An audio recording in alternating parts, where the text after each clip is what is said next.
حج جو ہے وہ انسان کے اوپر زندگی میں ایک مرتبہ فرض ہے، باقی جو حج کرتا ہے وہ اس کو نفلی حجوں کا ثواب ملے گا۔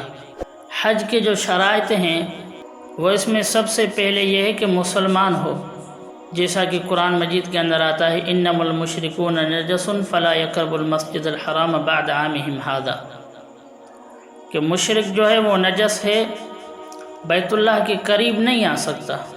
اور اسی طرح حریت ہو، آزاد ہو بندہ، اگر کوئی بندہ اپنے آقا کے ساتھ، کوئی غلام اپنے آقا کے ساتھ حج کرتا ہے تو اس کا حج نہیں ہوگا، بلکہ جب وہ آزاد ہو تو اس کے اوپر الگ فرض ہے۔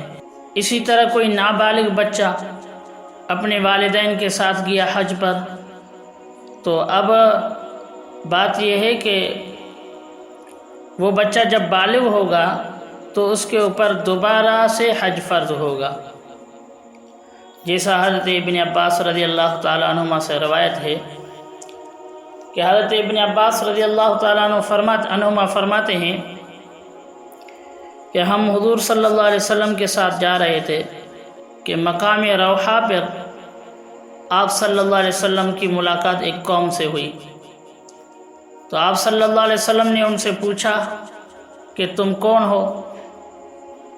تو انہوں نے کہا کہ ہم مسلمان ہیں۔ پھر انہوں نے آپ صلی اللہ علیہ وسلم سے پوچھا کہ آپ کون ہیں؟ آپ صلی اللہ علیہ وسلم نے ارشاد فرمایا کہ میں اللہ کا رسول ہوں۔ پھر حضرت ابن عباس رضی اللہ تعالیٰ عنہ فرماتے ہیں کہ ایک عورت نے اپنے کجاوے سے اپنے بچے کو بلند کیا اور پوچھا کہ یا رسول اللہ صلی اللہ علیہ وسلم، کیا میرے اس بچے کا حج ہوگا؟ اس کے لیے ثواب ہے؟ تو آپ صلی اللہ علیہ وسلم نے ارشاد فرمایا ہاں، اس کا حج ہوگا، اس کے لیے بھی ثواب ہے اور تیرے لیے بھی ثواب ہے۔ اس کا مطلب یہ تھا کہ آپ صلی اللہ علیہ وسلم نے جو اس کو ارشاد فرمایا کہ تیرے لیے بھی ثواب ہے، اس کے لیے بھی ثواب ہے، اب جو بچہ ہے اس کے لیے نفلی حج کا ثواب ملے گا، اور اس کے ماں کو جو ثواب ملے گا وہ اس کی تربیت کرے گی، اس کو تعلیم دے گی، احکام سکھائے گی، اس کا ثواب اس کو ملے گا۔ اور آپ صلی اللہ علیہ وسلم نے اپنی زندگی کے اندر فقط ایک حج کیا تھا،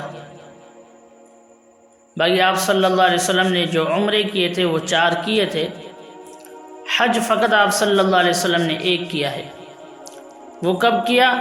سن 10ویں ہجری کے اندر آپ صلی اللہ علیہ وسلم نے حج کیا تھا، جسے ہم حجۃ الوداع بھی کہتے ہیں۔ یہ آپ صلی اللہ علیہ وسلم کا آخری اور پہلا حج تھا۔